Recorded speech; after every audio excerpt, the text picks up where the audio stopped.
राम राम मंडळी, या चॅनलमध्ये तुमच्या सर्वांचं पुन्हा एकदा स्वागत मित्रांनो. तर मित्रांनो, आपला आजचा विषय आहे की जिरा लागवड व शेती कशी करावी.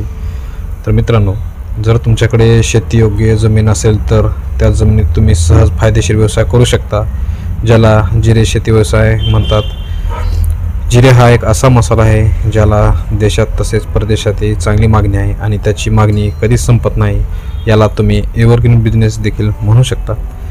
या व्यवसायाची खास गोष्ट म्हणजे तुमचा माल हातोहात विकला जातो आणि तुम्हाला नेहमीच चांगली किंमत मिळत असते. म्हणूनच जर तुम्ही तुमच्या मनात जिरे शेतीचा व्यवसाय करण्याचा विचार आणला असेल तर तुम्ही जिरे शेतीचा व्यवसाय कसा करायचा ते शोधून काढले पाहिजे.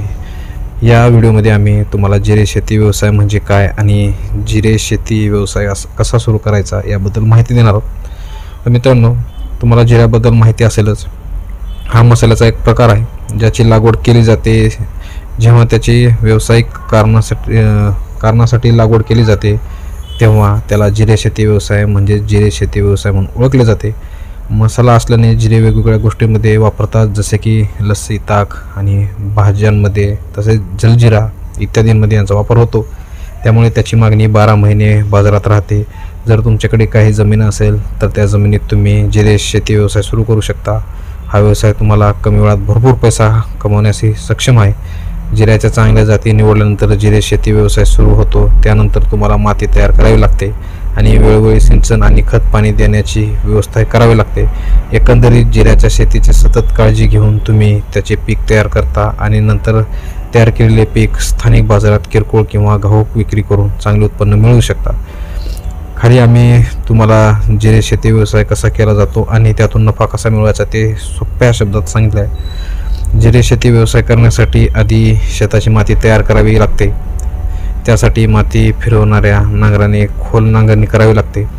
मात्र सध्याच्या काळात शेत नांगरणीसाठी ट्रॅक्टरचा वापर सुरू झाला आहे, म्हणून तुम्हाला तुमच्या शेतात किमान 2-3 वेळा योग्य प्रकारे नांगरणी करून घ्यावे लागेल आणि त्यानंतर तुम्हाला पाट्या लावून शेत समतोल करावं लागेल. तसेच शेतीची माती तयार केल्यानंतर शेतात 5 ते 8 फूट गाळा तयार करावा.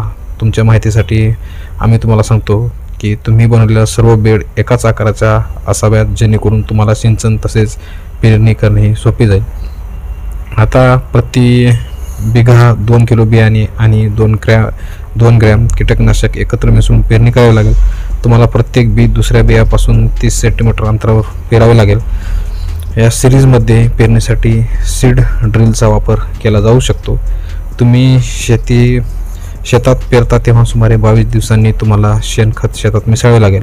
शेतात किडी असल्यास ते रोखण्यासाठी 20 ते 25 किलो प्रति हेक्टरी क्लिनॉल्फॉस 1.5% या प्रमाणात पीक पेरणीपूर्वी शेवटच्या नांगरणीच्या वेळी टाकून चांगले मिसळावे.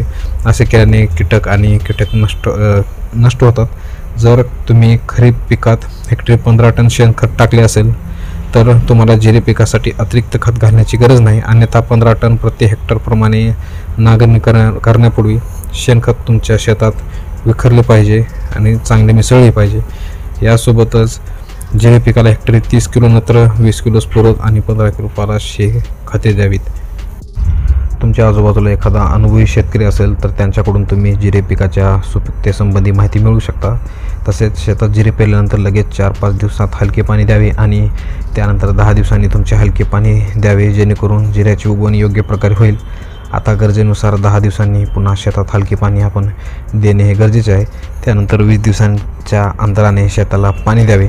लक्षात ठेवा, जिरे पिकत असताना शेताला पाणी देऊ नये, कारण तसे केल्यास जिरे हलके होतात आणि उत्पादन अपेक्षेप्रमाणे मिळतही नाही. जिरे पिकाची पेरणी केल्यानंतर अनेकदा पिकांच्या शेजारी पण तण वाढतात, जे काढले नाही तर पिकाचे नुकसान हे अतोनात होऊ शकते. म्हणूनच तण नियंत्रण औषधाची फवारणी सिंचनाच्या दुसऱ्या दिवशी 5 लिटर पाण्यात प्रति हेक्टरी 1 किलो सक्रिय घटकाचे द्रावण तयार करून शेतात एकसारखी केली पाहिजे.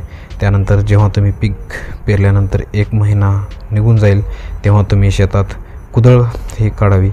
जेव्हा जिरे पीक पूर्णपणे तयार होते तेव्हा झाड तपकिरी होते. जर वनस्पती तपकिरी झाली असेल तर तुम्ही समजून घेतले पाहिजे की जिरे पीक काढणीसाठी तयार आहे. म्हणूनच तुम्ही त्याची कापणी आपण केली पाहिजे. रोपाची कापणी केल्यानंतर आपण ते सूर्यप्रकाशात पूर्णपणे वाळवावे. उन्हात नीट सुकल्यावर मग मळणी धान्य वेगळे करावे. त्यानंतर तुम्ही सर्व धान्य कडक उन्हात वाळवावेत आणि धान्य सुकवल्यानंतर ते खराब होणार नाही अशा ठिकाणी आपण ठेवलं पाहिजे. जिरे शेती व्यवसायातील कमाई हे तुम्हाला किती उत्पादन मिळेल आणि प्रति क्विंटल जिऱ्याची किंमत काय आहे यावर अवलंबून असते.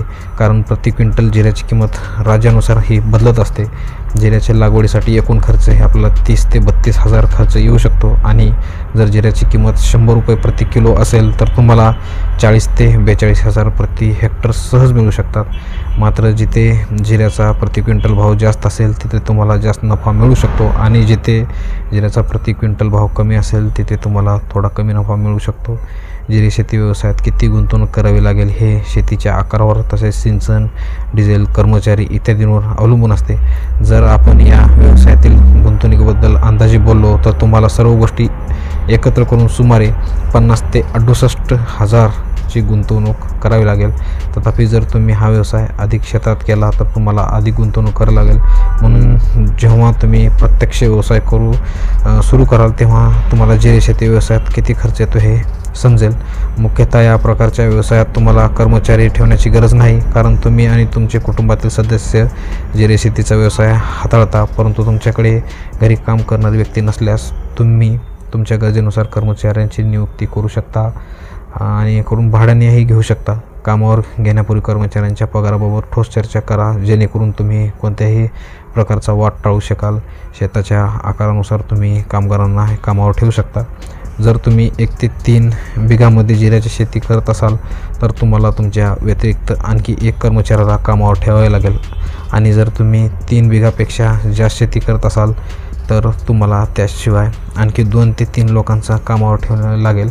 तुम्हाला कर्मचाऱ्यांना कामावर घेणे आवश्यक आहे. जिरे शेती व्यवसायात जितका फायदा आहे तितका जोखीम देखील आहे, कारण जिरे शेती व्यवसायात तुम्ही जिरे पीक तयार करता तेव्हा किडे तयार होण्यापूर्वी किंवा तयार करताना पिकाचे नुकसान करतात, त्यामुळे पिकांचे नुकसान होते. म्हणूनच तुम्हाला वेळोवेळी कीटकनाशकाची फवारणी करावी लागेल. याशिवाय जिऱ्याला फक्त अंकुर फुटल्यावरच पाणी दिले तर बियाणे हलके होण्याची शक्यता जास्त असते, त्यामुळे पिकाचे उत्पादन हवे तसे मिळत नाही. यासोबतच तणांवर नियंत्रण न ठेवल्यास ते जिरे पिकालाही हानी पोहोचवण्याचे काम करते. म्हणूनच त्याच्या धोक्याबद्दल जाणून घ्या आणि नेहमी सतर्क राहा. या व्यवसायात पिकाला पाणी देण्यासाठी तुमच्याकडे डिझेल इंजिन किंवा पाण्याचा पंपाची मोटर असणे आवश्यक आहे, ज्यामुळे तुम्ही वेळोवेळी पिकाला पाणी देऊ शकता. याशिवाय तुमच्याकडे कीटकनाशक फवारणीसाठी फवारणी यंत्र असणे आवश्यक आहे आणि शेतात तण काढण्यासाठी फावडे व इतर साहित्य असणे गरजेचे आहे. याशिवाय या व्यवसायात इतर साहित्याची गरज भासली असते तुमच्याकडे असली पाहिजे. तसेच तयार माल बाजारात पाठवण्यासाठी वाहने असलं पाहिजे. जिरे शेती व्यवसाय हा शेतीशी निगडीत व्यवसाय आहे, ज्या अंतर्गत जिरे तयार झाल्यावर ते विकण्यासाठी तुम्हाला जास्त प्रयत्न करावे लागत नाहीत किंवा या व्यवसायाचे जास्त मार्केटिंग करण्याची गरजही नाही. तुम्हाला फक्त तयार झालेले पीक घ्यावे लागेल आणि ते तुमच्या जवळच्या बाजारात विकावे लागेल, कारण प्रत्येक ग्रामीण आणि शहरी भागात पिकांची खरेदी विक्री जागा असते. त्यामुळे या व्यवसायाअंतर्गत तुम्हाला तुमच्या उत्पादनाचा नफा मिळवण्यासाठी फारशी चिंता करण्याची गरज नाही. जिरे पिकवण्यासाठी तुम्हाला कोणत्याही प्रकारच्या परवान्याची गरज नाही, पण तुम्ही जेव्हा तुमचा माल बाजारात विकायला जाता तेव्हा तुम्हाला तुमच्या मालाची रोख रक्कम मिळते. मात्र काही ठिकाणी शेतकऱ्यांच्या बँक खात्यात विक्री केलेल्या पिकांची किंमत दिली जाते. म्हणून तुमचे स्वतःचे बँक खाते आणि आधार कार्ड तसेच फोन नंबर बँक खात्याशी जोडलेले असलं पाहिजे, जेणेकरून तुमच्या बँक खात्यात तुमचे पैसे आल्यावर तुम्हाला फोन नंबरद्वारे माहिती मिळू शकते. आणि तसेच आपल्या यूट्यूबवर शेतकरी मित्रांचे आम्हाला प्रश्न असतात, जसे की जिरे शेती व्यवसायाला इंग्रजीमध्ये काय म्हणतात, जिरे शेती व्यवसायाकडून किती पैसे मिळू शकतात, 1 बिघामध्ये जिरे किती लागतात, तसेच जिऱ्याची लागवड कोणत्या महिन्यात केली जाते, राजस्थानमधील जिऱ्यांच्या लागवडीसाठी कोणता जिल्हा प्रसिद्ध आहे, तसेच जिऱ्याची लागवड कुठे केली जाते किंवा कोणत्या मातीवर केली जाते, असे बरेच प्रश्न आहेत. त्याच्यावर आपण व्हिडिओ बनवण्याचा प्रयत्न करू. तर मित्रांनो, तुर्तास आपण इथेच थांबू. धन्यवाद. व्हिडिओ कसा वाटला नक्की आम्हाला कमेंटमधून कळवा आणि तुमचे काय प्रश्न असतील तेही कळवा. धन्यवाद. जय जवान, जय किसान, जय महाराष्ट्र, जय भारत. धन्यवाद.